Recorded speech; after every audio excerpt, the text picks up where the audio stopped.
बिस्मिल्लाहिर्रहमानिर्रहीम। अस्सलाम वालेकुम। मेरा नाम डॉक्टर अहमद एजाज है और मैं सिमिलिया क्लिनिक्स अहमदाबाद पाकिस्तान से आपसे मुखातब हूँ। आज हम बात करते हैं कि सोकड़े के मरीज़, मरासमस कहते हैं इसको, कि आप होम्योपैथिक की वो कौन सी मेडिसिन है जिनको इस्तेमाल कर सकती, जो कमज़ोर बच्चे हैं, जिनकी हड्डियाँ कमज़ोर हैं, जिनके अंदर विटामिन की डेफिशिएंसीज हैं और वो ज़ाहिर है मेल न्यूट्रिशन, तो उससे किस तरह जो है वो छुटकारा हासिल किया जा सकता है।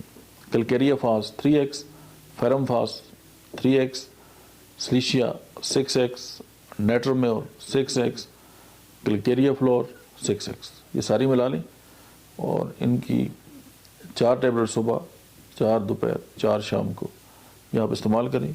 कुछ अर्सा जो है आप यूज़ करें तो पेशेंट जो है ना आपका आस्ता आस्ता जो है ना सुर में आना शुरू कर देगा और उसकी जो वीकनेस है वो ख़त्म हो जाएगी, उसकी हड्डियों को ताकत मिलेगी और उसकी बॉडी के अंदर जो डेफिशिएंसीज हैं वो कवर होना शुरू हो जाएंगी।